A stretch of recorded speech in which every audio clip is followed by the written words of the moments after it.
തുർക്കി അഥവാ Turkish republic, ഔദ്യോഗിക നാമം റിപ്പബ്ലിക് ഓഫ് തുർക്കി, തുർക്കിയെ ജംഹൂരിയത്ത് എന്നാ പറയാം. തുർക്കിയെ ജംഹൂരിയറ്റ് തെക്ക് പടിഞ്ഞാറ് ഏഷ്യയിലെ അനറ്റോളിയൻ പെനിൻസുലയിലും തെക്ക് കിഴക്കൻ യൂറോപ്പിലെ ബാൾക്കൻ പ്രദേശത്തുമായി വ്യാപിച്ചു കിടക്കുന്ന ഒരു യൂറേഷ്യൻ രാജ്യം. യൂറേഷ്യൻ എന്ന് പറയാൻ കാരണം യൂറോപ്പിലും ഏഷ്യയിലും കൂടിയായി വ്യാപിച്ചു കിടക്കുന്നു എന്നതുകൊണ്ടാണ്. ഇതിന്റെ തലസ്ഥാനം നമ്മളിപ്പോൾ കണ്ട അങ്കാറയാണ്. ഇസ്തംബുളാണ് ഏറ്റവും വലിയ നഗരം. കിഴക്കൻ യൂറോപ്പിലും പശ്ചിമ ഏഷ്യയിലും ഭാഗികമായി വ്യാപിച്ചു കിടക്കുന്ന തുർക്കി രാജ്യത്തിന്റെ യൂറോപ്യൻ ഭാഗങ്ങൾക്ക് ത്രേസ് എന്നും ഏഷ്യൻ ഭാഗങ്ങൾ അനറ്റോളിയ എന്നും അറിയപ്പെടുന്നു. നേരത്തെ അത് ഞാൻ നിങ്ങളോട് സൂചിപ്പിച്ചിട്ടുണ്ട്.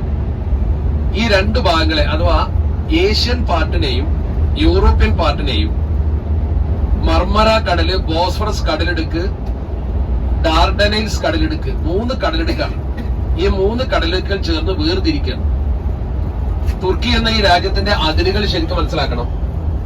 വടക്ക് കരിങ്കടല്, കിഴക്ക് ജോർജിയ, അർമേനിയ, ഇറാൻ, തെക്ക് ഭാഗത്ത് ഇറാഖ്, സിറിയ, മെഡിറ്ററേനിയൻ കടല്, പടിഞ്ഞാറ് ഈജിയൻ കടല്, ഗ്രീസ്, ബൾഗേറിയ.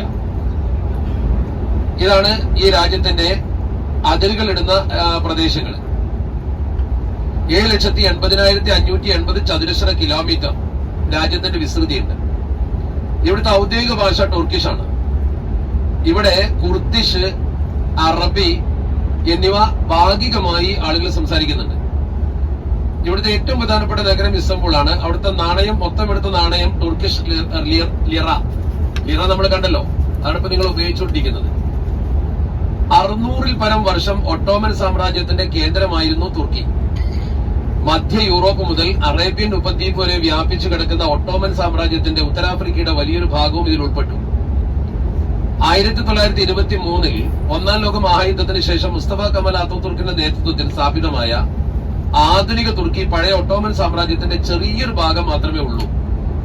അതിനുശേഷം council of Europe, NATO, OECD, OSCEG, G20 ഉണ്ടല്ലോ, രാഷ്ട്രങ്ങൾ തുടങ്ങിയ സംഘടനകളിൽ തുർക്കി അതിന്റെ സാന്നിധ്യം അറിയിച്ചു. അന്താരാഷ്ട്ര മേഖലയിലെ സംഘടനകളിലൊക്കെ തുർക്കി അംഗമാണ്. ഒരു മതാധിഷ്ഠിത രാഷ്ട്രമല്ലെങ്കിലും ഇസ്ലാം മതത്തിനാണ് തുർക്കിയിൽ കൂടുതൽ പ്രചാരം. ജനസംഖ്യയുടെ 8% വരുന്ന കുർദുകൾ ഇവിടുത്തെ ഏറ്റവും പ്രധാനപ്പെട്ട ന്യൂനപക്ഷമാണ്. 3 വ്യത്യസ്ത കാലഘട്ടങ്ങളാണ് തുർക്കിയുടെ ചരിത്രം നമുക്ക് പറഞ്ഞു തരുന്നത്.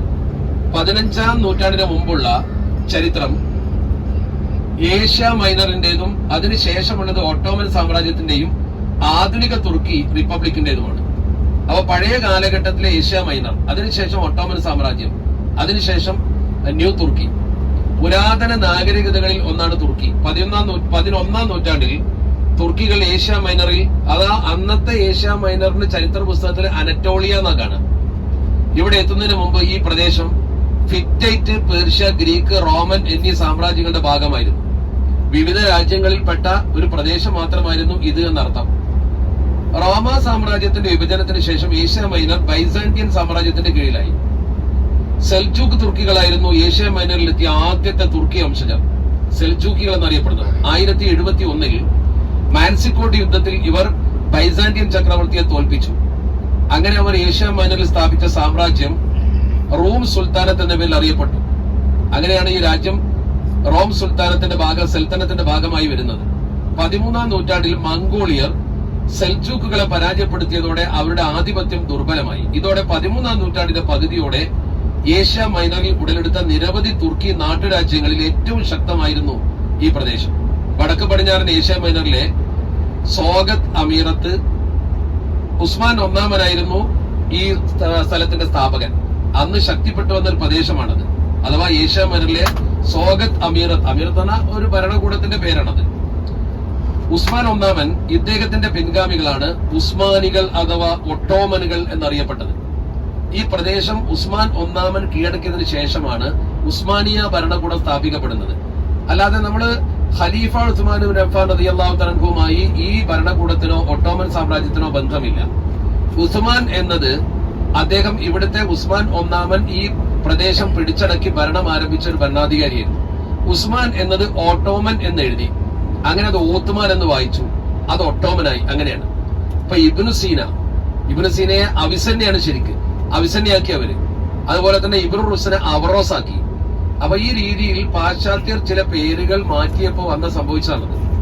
അപ്പൊ നമ്മൾ നോക്കുക, 1453 ഒട്ടോമൻ സുൽത്താൻമാരിൽ പ്രഗത്ഭരായ ഭരണാധികാരികളുണ്ട്.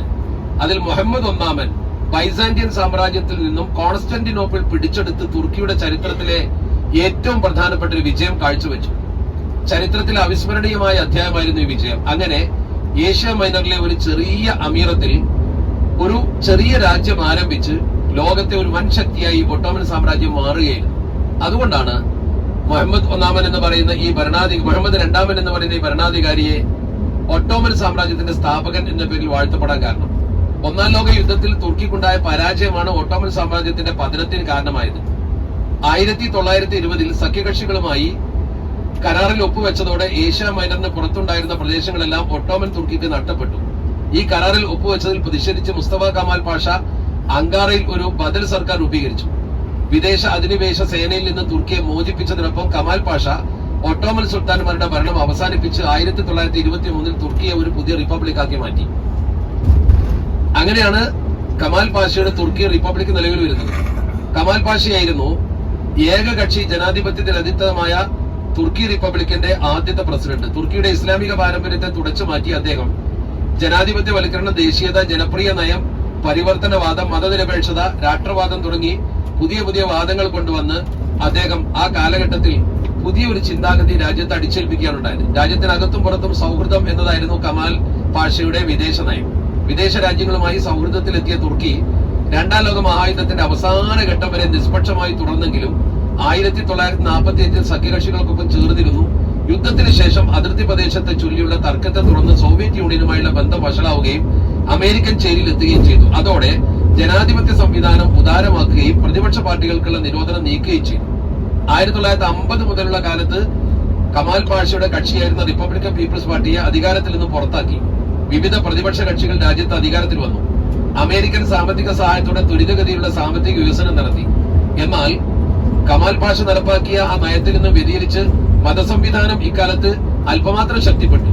ഭരണഘടനയ്ക്ക് വിരുദ്ധമായ പ്രവണതയാണെന്ന് ആരോപിച്ച് 1960 മുതൽ 1995 വരെയുള്ള കാലത്ത് 4 വട്ടം പട്ടാളം അധികാരം ഏറ്റെടുത്തു.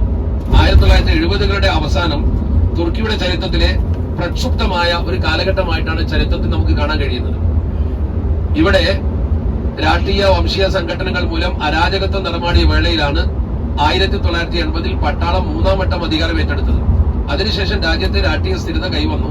2002 തെരഞ്ഞെടുപ്പിൽ ജയിച്ച് ജസ്റ്റിസ് ആൻഡ് ഡെവലപ്മെന്റ് പാർട്ടി തുർക്കിയിൽ അധികാരത്തിൽ വന്നു. വളരെ വർഷങ്ങൾക്ക് ശേഷമുള്ള ഏകകക്ഷി ഭരണമായിരുന്നു അത്. UN, നാറ്റോ എന്നിവയിൽ അംഗമാണ് ഇപ്പോൾ തുർക്കി. സൈപ്രസിലെ ചൊല്ലിഗ്രീസുമായി തർക്കവും കുർദുകളുടെ ആഭ്യന്തര കലാപവുമാണ് ആധുനിക തുർക്കി അഭിമുഖീകരിക്കുന്ന ഏറ്റവും വലിയ പ്രശ്നം. ഭൂമിശാസ്ത്രപരമായി പറഞ്ഞാൽ തുർക്കി 8 അയൽരാജ്യങ്ങളുണ്ട്. Bulgaria, Greece, Georgia, Armenia, Azerbaijan, Iran, Iraq, Syria. തുർക്കിയുടെ അയൽരാജ്യങ്ങൾ ഇതാണ്. അതോടൊപ്പം തന്നെ ഇതിന് ജലാതിർത്തികളുണ്ട്. പടിഞ്ഞാറ് ഈജിയൻ കടല്, വടക്ക് കരിങ്കടല് എന്നിവ തുർക്കിയുടെ അതിർത്തികളാണ്. യൂറോപ്യയും ഏഷ്യയും തമ്മിൽ ഭൂമിശാസ്ത്രജ്ഞർ അതിർത്തി നിർമ്മിക്കുന്ന മർമറ കടൽ, യൂറോപ്പിനെയും ഏഷ്യയും തിരിക്കുന്ന മർമറ കടലാണ്. ഞാൻ മർമറയെ കുറിച്ച് നേരത്തെ നിങ്ങളോട് പറഞ്ഞിട്ടുണ്ട്. അതുകൊണ്ട് തന്നെ തുർക്കി ഒരു അന്തർഭൂഖണ്ഡ രാജ്യമാണ്. എന്ന് പറഞ്ഞാൽ 2 ഭൂഖണ്ഡത്തിലാണ് നിൽക്കുന്നത്. തുർക്കിയിലെ ഏറ്റവും വലിയ തടാകമാണ് വാൻ തടാകം. അങ്ങനെ തുർക്കി സമ്പന്നമായ രാജ്യമായി വളരുകയാണ്. ഈ തുർക്കിയെ സംബന്ധിച്ചിടത്തോളം ഭൂപ്രകൃതി അനുസരിച്ച് തുർക്കി 5 പ്രധാന ഭാഗങ്ങളുണ്ട്. ഒന്ന് കരിങ്കടലിന്റെ തീരം, കടലിടുക്കുകളുടെ ഇരുപുറവുമുള്ള മേഖല, മെഡിറ്ററേനിയൻ തീരം, മധ്യ അനാറ്റോളിയ, പൂർവ്വ അനാറ്റോളിയ. ഇത്രയും സ്ഥലങ്ങളാണ് തുർക്കിയുടെ വിഭാഗങ്ങളായി നമുക്ക് ഇന്ന് കാണാൻ കഴിയുന്ന ഏറ്റവും പ്രധാനപ്പെട്ട പ്രദേശങ്ങൾ. അങ്ങനെ തുർക്കിയിൽ നമുക്കിനി കാണാനുള്ള ഏറ്റവും പ്രധാനപ്പെട്ട പ്രകൃതി രമണീയമായ ബോസ്ഫറസ്, അതുപോലെ തന്നെ കരിങ്കടല്, ബോസ്ഫറസ് പാലം മുതലായ കാര്യങ്ങളൊക്കെ ഇൻഷാ അല്ലാഹ് നമുക്ക് അവിടെ ചെന്നിട്ട് വിശദീകരിച്ച് അത് കണ്ടുകൊണ്ട് തന്നെ പറയാം. അങ്ങനെ ഏറ്റവും ചരിത്ര പ്രധാനമായ യൂറോപ്പിലും ഏഷ്യയിലുമായി വ്യാപിച്ചു കിടക്കുന്ന ഇവിടുത്തെ ഏറ്റവും പ്രധാനപ്പെട്ട നഗരമായ ഇസ്തംബൂളിലേക്കാണ് നമ്മൾ പോകുന്നത്.